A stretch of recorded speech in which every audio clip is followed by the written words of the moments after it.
Y en el capítulo 3, en el verso 1, Pablo comienza a hablar y comienza a indicarnos hacia quién va dirigida esta palabra. Escuche, el verso 1 dice: de manera que yo, hermanos. ¿A quién va dirigida esta palabra? A la iglesia, a usted. No vamos a hablar hoy del inconverso, dejémoslo allá a un lado. Hoy no vamos a rajar aquí de nadie, solamente de usted y de mí, de nosotros como hijos de Dios. El apóstol dice: de manera que yo, hermanos, no pude hablaros. Vamos a hablar acerca de una clase de hermanos. No pude hablarlos como a espirituales, escuche bien, sino como a carnales. El apóstol dice: yo no pude hablarles como espirituales, no me pude dirigir a ustedes como personas espirituales, sino como personas carnales, como a niños en Cristo Jesús. Este texto va dirigido a la iglesia de Cristo, a los hermanos en Cristo. Pero aquellos hermanos o dentro de la iglesia de Cristo, aunque tengamos años de estar asistiendo, aún hay hermanos carnales. En el verso 3 y verso 4 el apóstol dice: porque aún sois carnales. Pues habiendo entre vosotros celos, contiendas y disensiones, ¿no sois carnales? Y andáis como hombres naturales. Porque diciendo el uno: yo ciertamente soy de Pablo, y el otro: yo soy de Apolos, ¿no sois carnales? Y termina diciendo el apóstol Pablo esto. Dice: Pablo y Apolos somos una misma cosa. Lo realmente importante no es Pablo, ni Apolos, ni Cefa. Nosotros somos colaboradores de Dios, somos colaboradores de Cristo.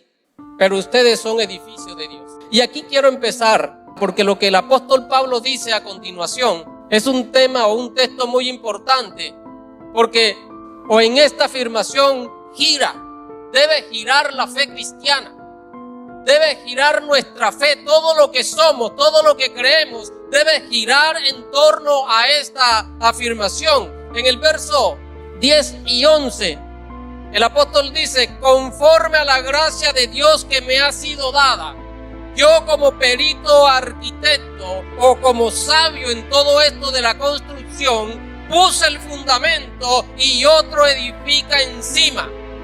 Escuche bien. Pero cada uno mire cómo sobre edifica, amada iglesia.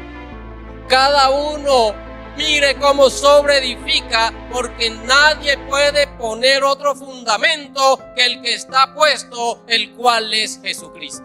Cada uno tenga en cuenta lo que está haciendo, la obra que está haciendo y cómo la está haciendo sobre el fundamento que es Jesucristo. Ahora, en Mateo 16 el Señor hace una pregunta a sus discípulos y Jesús le responde a Pedro y le dice: tú eres Pedro, y sobre esta roca edificaré mi iglesia. Ojo, porque la iglesia no está edificada sobre Pedro. El fundamento de la iglesia no es el apóstol Pedro como algunos piensan. El fundamento de la iglesia está en la afirmación que el apóstol estaba hablando. El fundamento de la iglesia está en Jesucristo, el Hijo del Dios viviente. Jesucristo es nuestro fundamento. Cualquiera puede poner el fundamento que quiera, pero usted y yo tenemos el fundamento más seguro, que es Jesucristo. Ahora bien, Pablo nos muestra dos formas cómo podemos edificar sobre el fundamento. Pablo nos dice que podemos edificar sobre oro, plata o piedras preciosas. O podemos edificar sobre madera, heno, o podemos edificar sobre hojarasca. El verso 12 dice: y si sobre este fundamento alguno edificare oro, plata, piedras preciosas, madero, heno, hojarasca, la obra de cada uno se hará manifiesta, porque el día la declarará, pues por el fuego será revelada, y la obra de cada uno cual sea, el fuego la probará. Por eso el apóstol nos dice los materiales con los que nosotros podemos edificar. Y escuche bien el concepto que le voy a decir para que no nos confundamos. Porque Pablo dice, lo primero que da es oro, plata y piedras preciosas. Y el oro en este texto representa al Padre eterno, al carácter de nuestro Dios Padre, a su naturaleza. Porque el oro, dicen los científicos, es único. Su composición química es único. Es un elemento precioso que no se corrompe. Es un elemento precioso que no pierde su brillo, que a través del tiempo no cambia. Es un elemento que es muy difícil para aliarlo con otros materiales. Así que el oro está representando al Padre eterno. Nuestro Dios es un Dios que no cambia. Nuestro Dios es un Dios poderoso.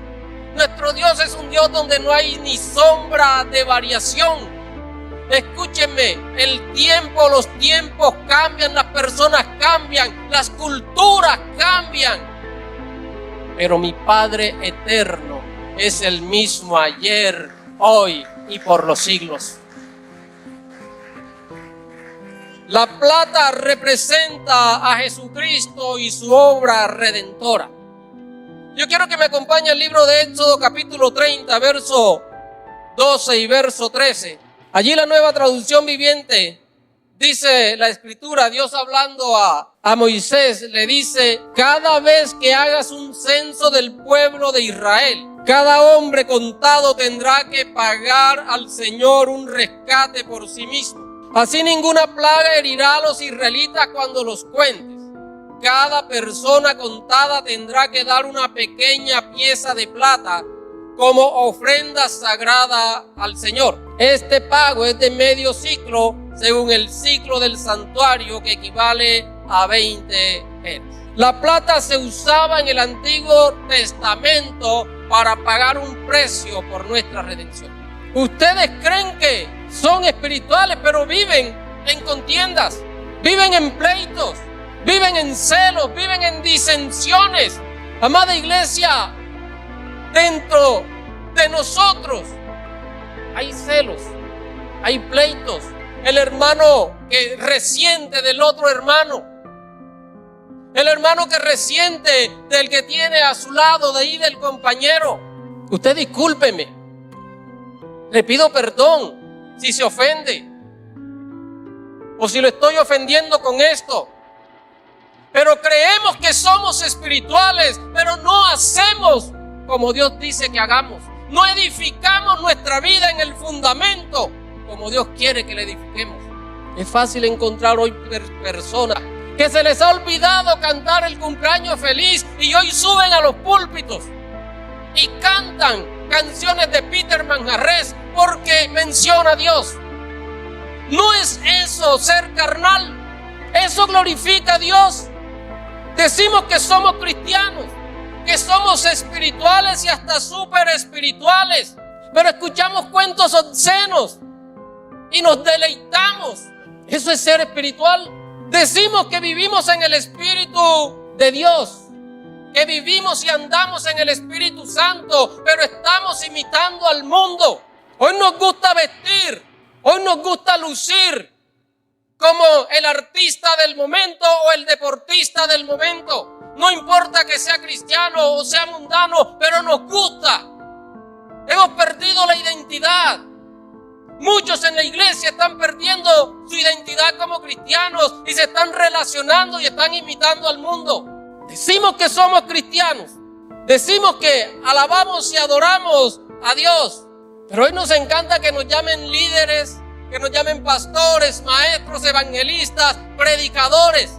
Eso para nosotros es un orgullo, es un honor que nos lo digan, que nos traten como personas de la élite, por llamarlo de alguna forma.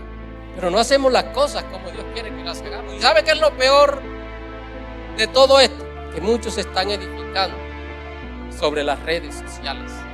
Para la iglesia, para muchos dentro de la iglesia, y nuevamente les pido perdón, hermanos. Discúlpenme si maltrato a alguien con esto. Pero para muchos hermanos de la iglesia, las redes sociales se han convertido en su Dios. Y pasan mucho más tiempo metidos en las redes sociales que buscando la presencia de Dios, que sirviendo al Señor.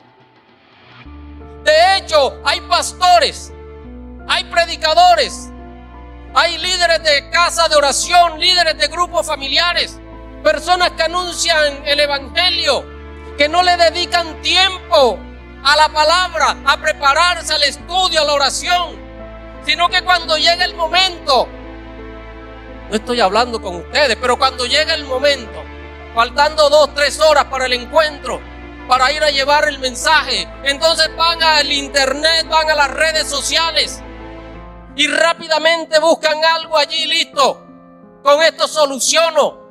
¿Hay alguien que se atreva a decirme que no? ¿Hay algún líder aquí que se atreva a decirme que no es así? De hecho, una vez escuché de un líder que me decía, yo faltando 1 hora, 2 horas para el encuentro, voy a internet y me busco una ilustración bien bonita que toque los corazones. Se las digo y después termino de hablar con mi experiencia personal. Termino de predicarles. ¿Creen ustedes que eso es edificar sobre el fundamento bien? ¿Creen ustedes que eso está agradando el corazón de Dios? Pero este año caminamos y hacemos la obra por amor a Jesús. ¿Cierto? Este año hacemos la obra por amor a Jesús. ¿Sabes algo, amada iglesia?